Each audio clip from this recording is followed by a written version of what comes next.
na uba studio hanma ya yi me ma me ba kwanteve ko sap na mahie bi wo so wa experience bi pa as a mother na ye din komo nyina wo su uko Facebook a lots of comments dodo no a Emma Florence shedding ene yakọ asem bi se obi se obi atro Facebook or say bibi say on rehye man ne chese ne tamfo kra no on susu sade bi etese entono da na yesesa ba ne say yenim se ye wo psychologist ani ade ho no mo a on betumi aboa na enyi mfiri na komam de beden na so ebeye utie dadi nkran hyesema woka a woche se utie dadi wo se nipa yete se balloon epanie wo bibie wo mu bia na payasa chief inspector on be ma woda Facebook no na sem na yekan be ma brane pa na sem na yekan e wo ha no na ya natural na ne kan ye o se ade besi bia no ye faseda e manyame na ono anya Florence rechichifo onye ni nkranhyefo na onye na hoden na sa abremu no ontumi nyina enye izi 3 years akwantu ai braso a ye behekawa mfie miensa akwantu mfie pori miensa enye izi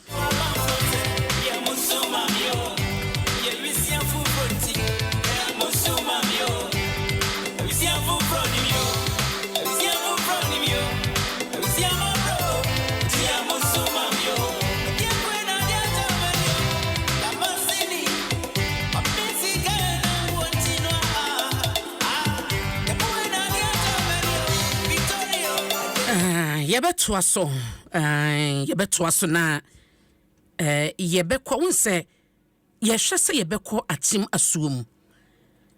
asuom yebedi nkomo wo hono ma ni eno so ewo Eastern region obehunu se over the weekend no na video bi circulate ya omo kire se eye atim asuom krontehene ena wodin sembi atudwa ya wo kase afei de ahemfo ebenya hoto ahemfo mampani bi megina ahemfo nim enka ntom so mo nsore emra emebo mu ase emasa mampani no no atwose free senior high school no krompo no asakwaye mpepre ho ensem okan no edroso na yebebo audio na mawo eno achi ena yehunu se image bi so circulate enena mo sa social media krono ahono a eno no eye ahemfo empenyifo wa chimasum yomo chese penya ye kana asem ya o security babia na babia e ka sansem no atimasum omuni krontehene omo chese atimasum krontehene bia eni ho na ye freno nana bodi amponim abodade yotosom yensa onne kan sem ya na enenam all over the weekend no na yene asomo hene ebekasa na fi de wo hono odiaba na fi yebisa sanse image hu ya na enenam na echese krontehene onye krontehene wo ho na eba ne sen obeye krontehene na woni ho biem anase yensu no krontehene krada na fi ensembia eka ho no na abiebie so amaye but before eno jamra akowatwum ewo ha meneno ebedi nkomo na yehye unse sese ye kese kodome kwabenya constituency a police station baako omo besan so akoto abane biem esanse dome kwabenya sensem no omo kokenkan pink sheet ne ade wieye no na NDC akurugu elidi Michael Junior with 165 votes sa police station ye ka ho asem yi no pink sheet no omo anya won no nipa to aba ho no eye be sa hansia ne akire 600 and over na wo se ho abato no isi sanhwe ho asem ka na fe ebeye a decider wo dome kwabenya parliamentary election ho akwa mache Abra mejoso. Eti saying. Na me adom bibia boko na so. Adom ninti me re na ho anopen so bibia be fine. Na me tiase. Bronya nso me gidi so wadi pa. Oh, be ne den. Afisia pa. Afi nkometo ye. Afi ko beto wa unya kwanya na wa ma ho kwan. Abna awe hobat obenden.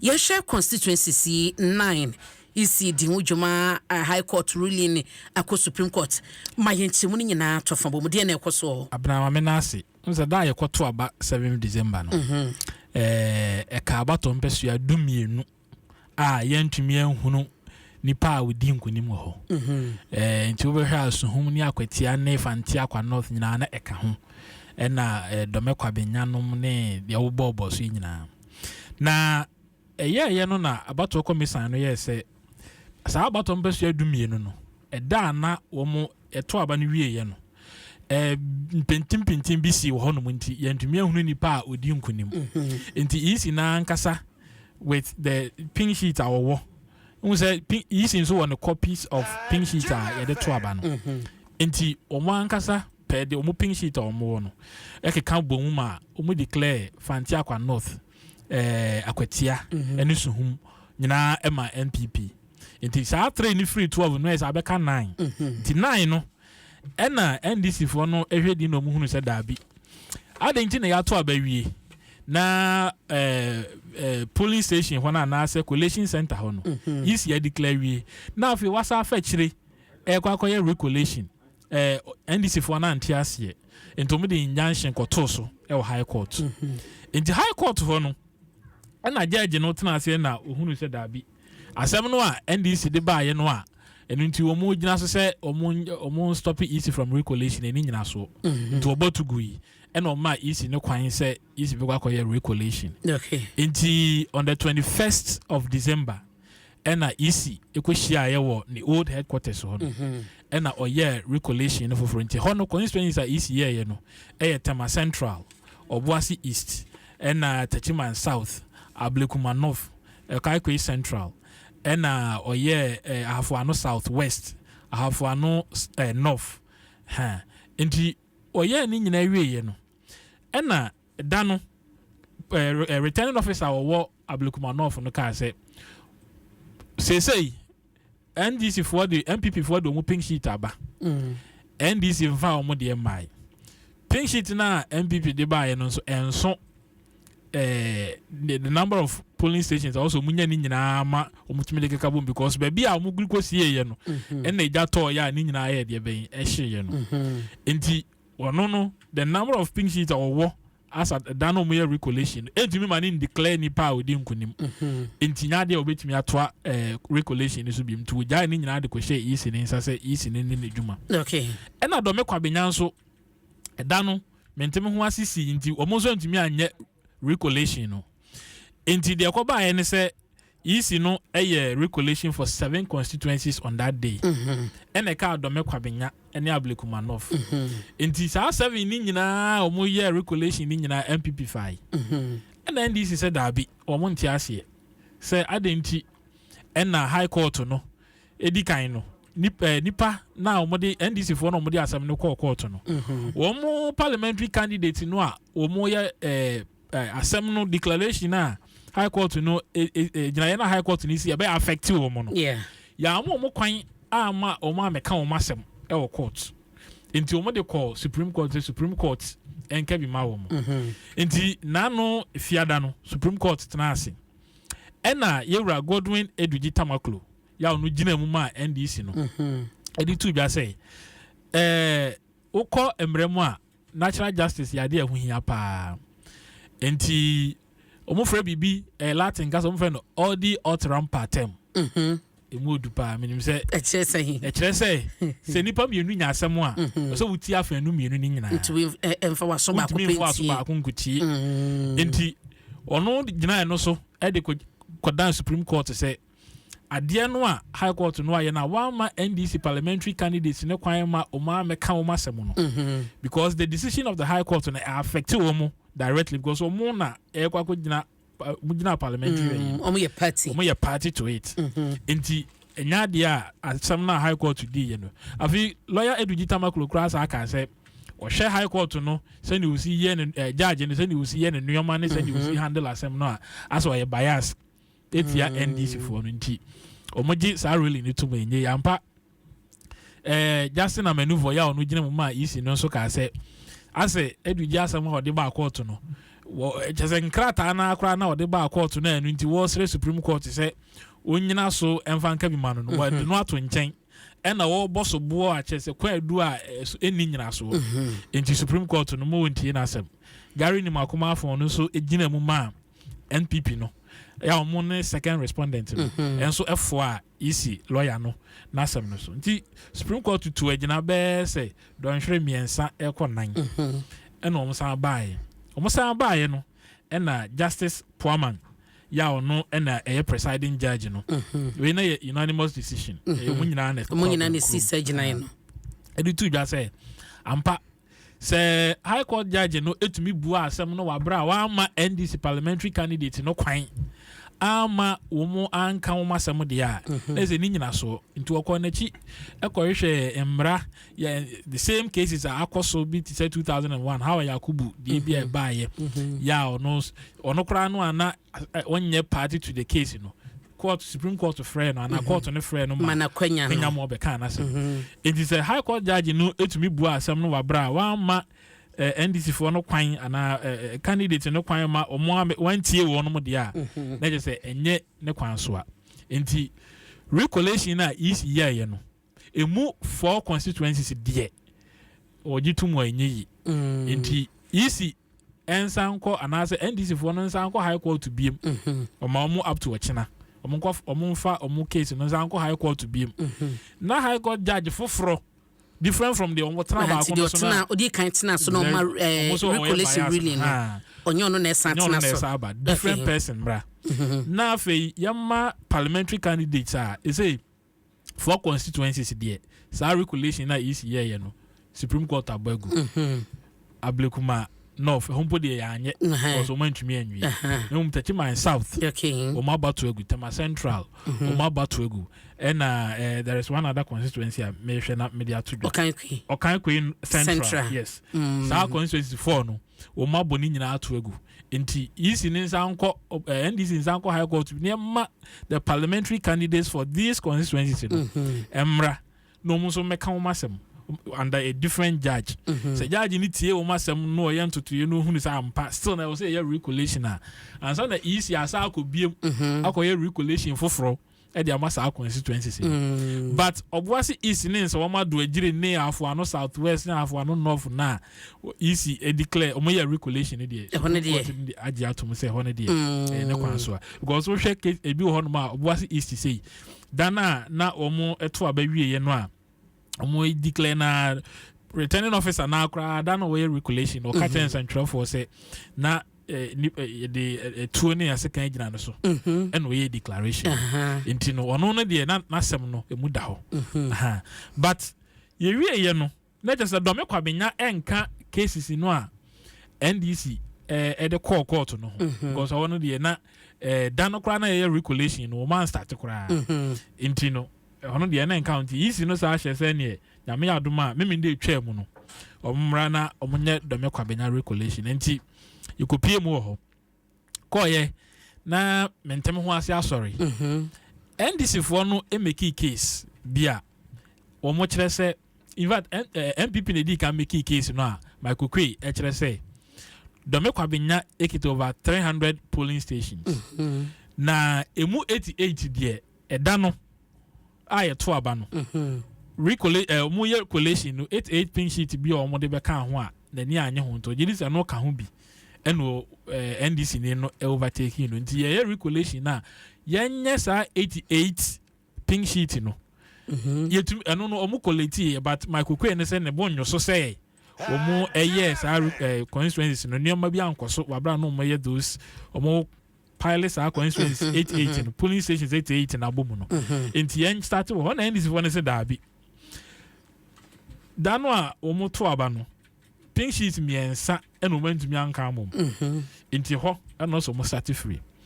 na a week before no the man and the MPP for any brain is a week before no no more general recollection Tama Central na MPP for ne say a capping sheet no be say 9 years and miensa the one also almost started free NDC for pnema a year mentem ho ase in fact honorable Dafia Mepo any a be bright of the NDC and a buy ya yes argument in said that be almost started from scratch because I only order high court ruling no almost starting the front Tama Central pnema easy and yet Risa we me and Sanwa abanum eyem tokwa. In fact, omo work out to crowd from regulation because of that. Emma, Dr. Sribo Kweku ba ya omo chire no. Or can cases to say the position of the east in only say almost was started. Omo ye me and sana and this for no koi. Enti a week later, omo ba ya omo beka say afi de me and sano na yenye no. Na ama MP before na nyabres anya na last week mobile mo say infra form kra e dis will be say 88 na bonyo so na e ka miensa ade na fe de mo say enti ano so Dr. Sribo Kweku kroya na say gina mu a ofra afanu mienu ni nyina akɔhye dem no mo kasai na fe de enti ase aye adwuma say pin sheet miensa no e na ye beka bom enti omo betena ase no a omo keka pin sheet ni bom no. According to Dr. Sribo Kweku no mu say ba ko bi wo ma forms na e wo so no enye recognized by the EC omu nim be bi e free sa pink sheet ni then until when e dey buy eno de EC na betimi a kire omu kire a sa pink sheet no forms na omo de figures na ahye so no en free EC ye foreign material bi no bi person or the bag de be shim enti sa e ho no omo de kan ho enyi enti omu ye 2 pink sheet polling station just a stone na akabi ko wachi and the two no mo ye no o kabo man na just say Elic Plim Akurugu of the NDC no only the Mike Okwe Jr. of the MPP no with 165 votes e wodome kwabenya wow so we ba ko ni free mu a na say two no na nke de ye adwuma de a nka Elic Plim Akurugu awini na emom according to Dr. Sribo Kweku no sa polling station na umayi ni pink sheet free mo Abokobi hono Abokobi Women's Development Center total votes I also ni nyina ba no 669 which is betuma you decide 699 sa 699 no so what they can Michael Kwe na no to so mienu no the vote no ho a betuma asesa sign Elic Plim Akurugu ho into mu yi sa ani free mu say yamfa anka ho no ye declare Elic Plim na say o ma anya fe into na say sa Abokobi Women's Development Center hono. I was say omukoto aba. The question. It is our polling station. Oh, attention on Abokobi. Yes. Now according to EC no. Sa constituency no kwan bia so on the 7th and 6th and adjona yede the 9th parliament MPs ayato abayi won for do me kwabenya ebenya representation enti animu ya no omugwa akoye sa election no enenso ye ena 30th jaka be na awotwe enti omukoye sa election no enche bia no ma declare omudi aka ho say omutumi awi ni ana say omuntumi anwi ni na abena election experts are started kasa say ani adentina MPP ade mu nyemu because Abokobi ho no NDC stronghold. Sano mokeka. Yes, in fact, 2016 now Abokobi na Madina. Tinidina na friend of Madina Abokobi. And NDC ombeso mu wi ni do me kwabenya constituency ni ntino. Omo elebeka. Na omo stronghold into omo tifri Madina mu. Ekoka do me kwabenya. Even though sana do me kwabenya was still the biggest constituency in Ghana. Omo sa ade Abokobi ekoka ho say na be yo omo vote e wo ho no be and a Madina de be etin ho enti political scientists are started can say Abokobi hono de a no go area for NPP we den NDC number 2 amano enti se be ya ka Michael Kwe Jr. onyem ebetimi so adani o and na ebinom say David na ye koto about 2020 ni na obi kura nim say be constituency bi ho no ma NDC betimi akowi ni okwabo no regional traditional constituencies are na MPP Sunyani East Sunyani West Sunyan is JH Mensa constituency from 19 kojo ho MPP na dia okosunyano Wester na yekojo je da ko akire be di bafo wansama ho nyina MPP alusu ni nyina kwa Ashanti region achi ho ye friend was saying have one south east no bia nim say NDC betimi awini sa constituency ne da but omu wini kwa krofom oni me ame oboasi east adanse asokwa e na bohye ne ho nyina NDC atimi awini a ene untumi nkase do me kwa benyanso yenyama NDC ngofa e bia na ehon so no bibia tumi asesa enti isi no de o say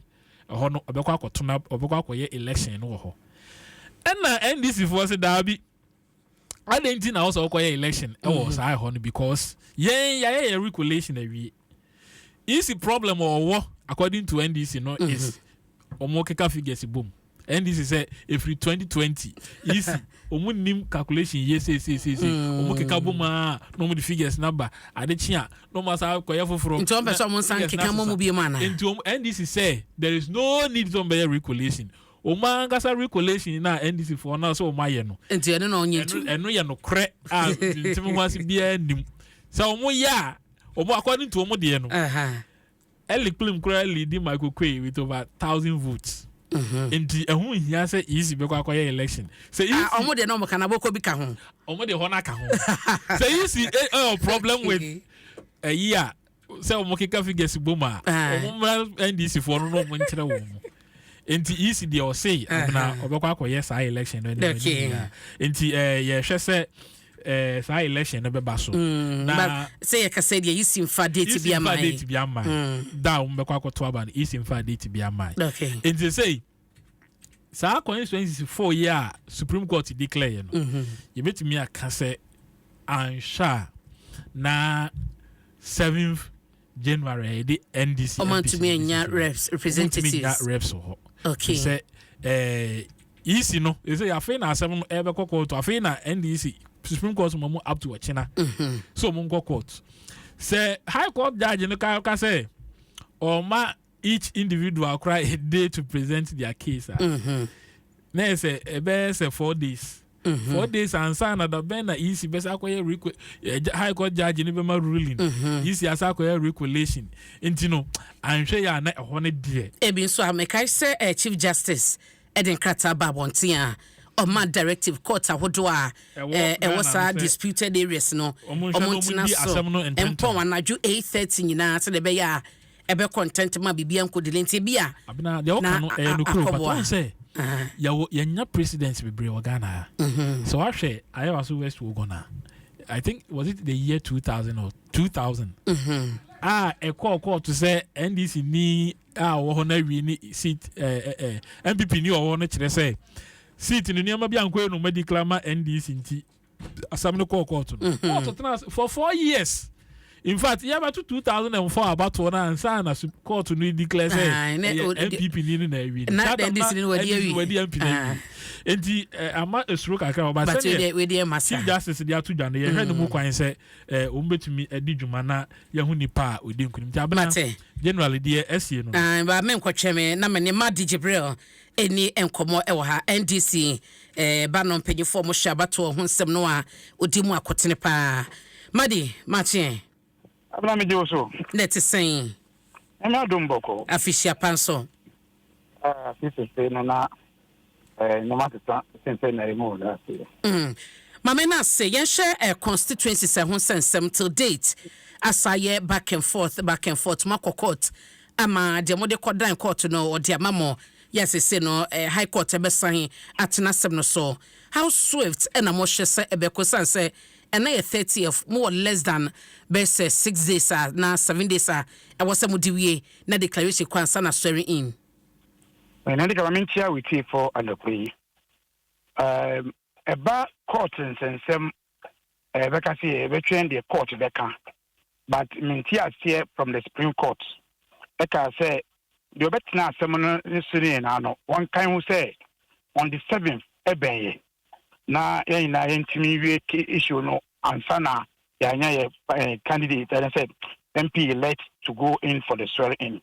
So we'll look at how the game will play for Mochina Tuesday I believe today the legal team they will submit their issues, and then tomorrow when we meet at the Supreme Court, High Court, we may be able to get a headway in it. But at the end of the day, I believe we'll all work towards getting the end of this issue. We will be able to get the MPs to be sworn in on the 7th of January. Na mame misa se recollection akoso ama emfa ne se obi ehunu sa somasi na di enkunim court amode akọ ne se de oma withdraw no. How certain is the NDC say high court tena so yekra na mo san ko recollection na NDC ne be wini? The issue is, are we going to say we are going to recollate? Our argument is say you collation when declare, you don't recollate.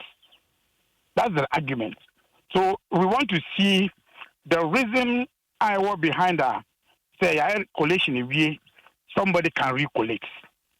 Because they be say election at we shouldn't look at today our emotions, but we should look at the future.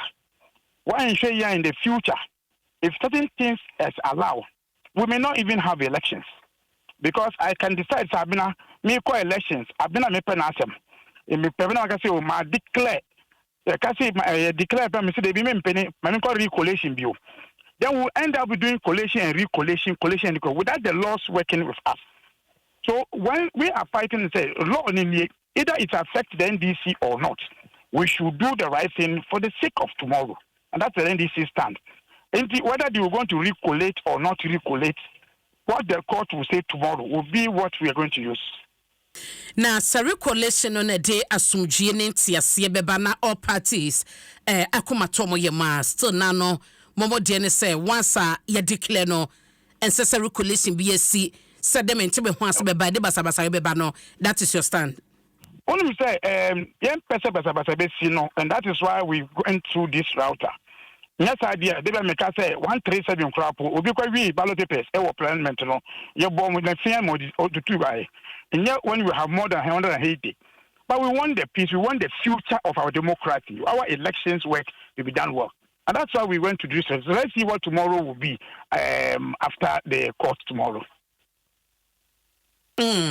Na yenshe ya obabi ohono ma recollation ne course no NDC na edin kunim recollation by no numbers no asesa ema isi declare the MPP candidate no someone na wodi enkunim beka se wo instances ye betumi a refer to na obi kasa eno na mo prevent said ye be ya ne so nipa ne de to ne gina no so kwa no declare ma NDC ye maintaining this In fact, those that you are going to refer to, no, so I want to say we're handling them on different angles. I don't see in fact, none of the seats are here. Can one summer that declare the EC came to declare again, recollate, say Ajemu. Where each of them has its own leg. 4 way on leg in here. The other one is no over 5 and north issue. The leg is different. It's at the High Court in Confederia how we are handling on that issues. So issues Libya and in the way we are handling them. So at the end of the day, we want the right thing to be done. So in all of them say NPP that we what we have gone in court on those issues. And by the end of the day, you will find out what we are standing on.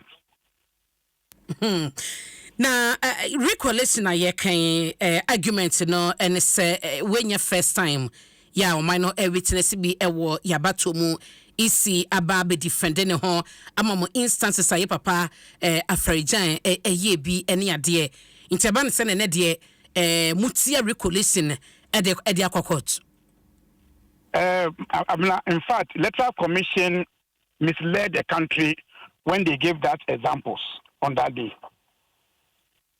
Over Peru issues now, there was no declaration before they came to continue the issue in Sunyani when Sule Amodu was the director then in region.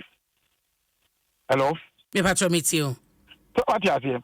So when they were referring to that one, over Tolon Tolon for the same year, 2008, now yeah, almost collate and a problem bar polling collection center. So they have to bring in Tamale that to continue the college because of security issues. So there were no declaration before then. So there has never been in this history of our democracy say, be with recollation. I challenge them like the one we met at IPA. They should show us. The men declare result and for them to declare the completion of the process. And and I challenge them. Okay. Amadu was the director of election. Director in that era. In 2004, maybe Selbe verify later. In 2004, Dr. Kwajo Afrejan, Penny Emma EC, declare the NDC candidates no winner. Ewo pro constituency ye kan ewo brown hafo. Even though say MPP candidate no mo declare no winner earlier after recollation no NDC and Afrejan declare no winner. When no yet reference ye declare ama MPP but recollation koso ema NDC be win ye. Nti one instance you better say okasa be no example no. Still Amodu was a director then at Sunyani in Bono that it was a Bono Ahafo region. It was a process, not Peru, East and West. One. When the challenge came in Peru, that is where they banned even some area, almost centers that day. So the issue came to the region. NDC won that election by 16 votes. It was not a collation. Opinion also result in BKK. In fact, it was just a total way. But when they came to complete it, that's what there's a non-collation declaration of result. Yeah, enter sheet, I can see I declare results. In two cases, Madi,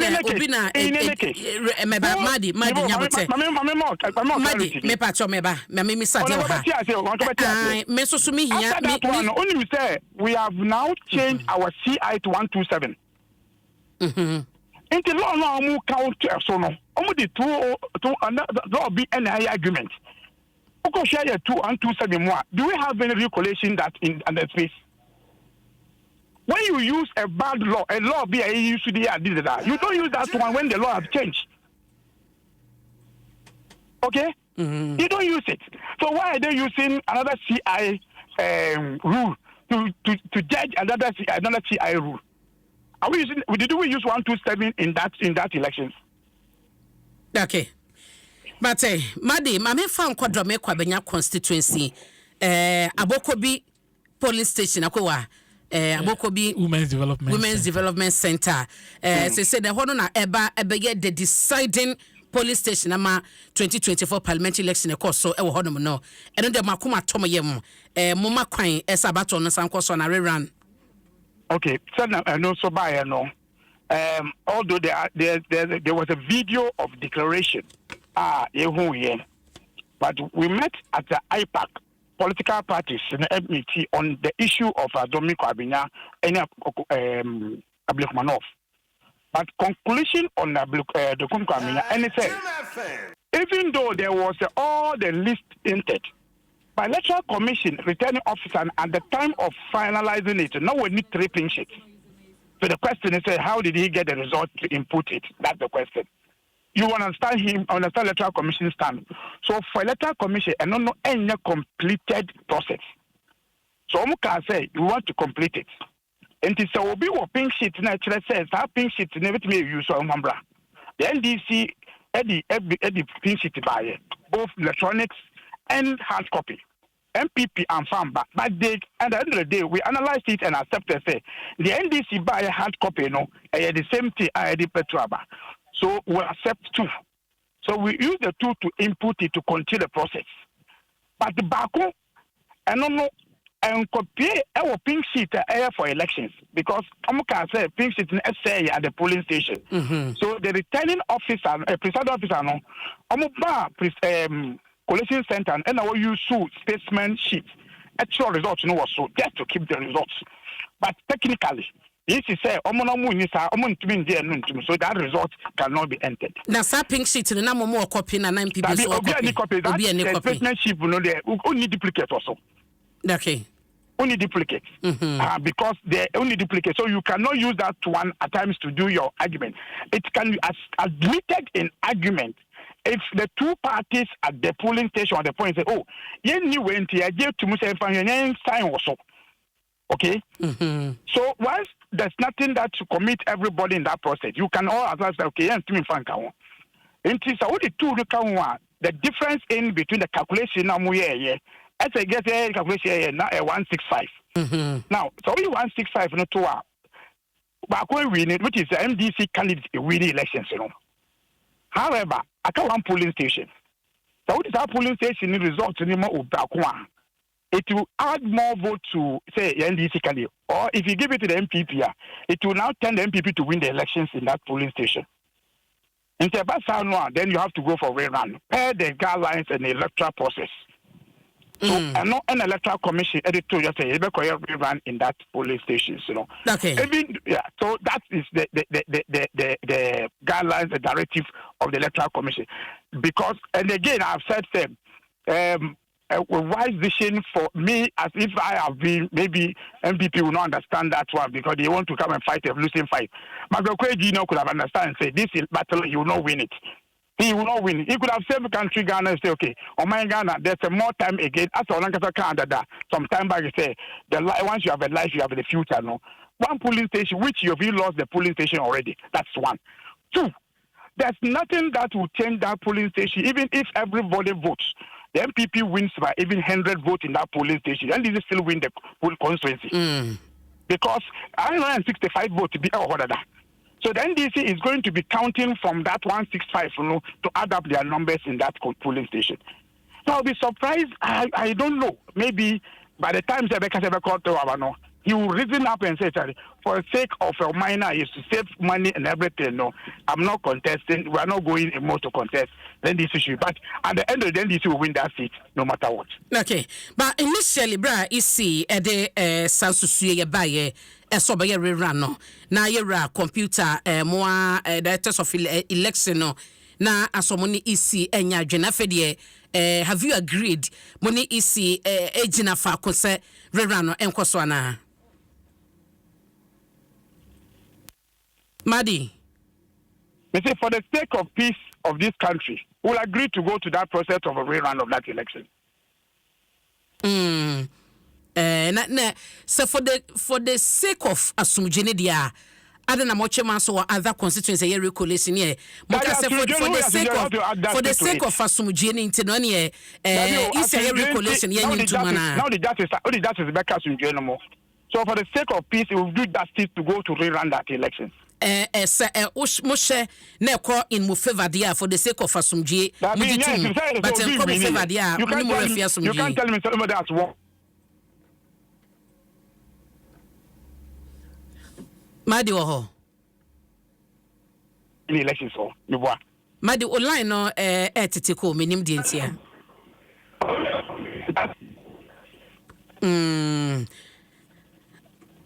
Madi oho. Okay. Dem say baby onamo no network no enye Madi Jibril deputy director of election NDC and what's in Kanuti no Dwame Kwabenya constituency was it for the sake of Asumji akowa yes you better to sa polling station because once what this hono ka ba ku vote ho a e betime den sisan ya ba de there is no way I betime aka say onko sa election also yeto na ye hunu say Michael Kwei onya bi candidate no ho a e betime amananya do de be sign eleclim ho na say ye de kan eleclim de no ho a e be na sa atwim 165 no kra me bia sa beka ho sade Jibril kanu o sa asomdwe eba afanu mienu no nyina te won ho ase say me koye mari me koye me dinkunim na asem de na asem ko okay nti do me kwabenya anko enkan the Supreme Court ebu ho aten no ho ne de na ECS gina ye ne de se ye hwe na di ho dwuma se ne be ya asomdwe be ba se de o ma ye kana mate akowa mame na ase pa abana mame na ase na me sorry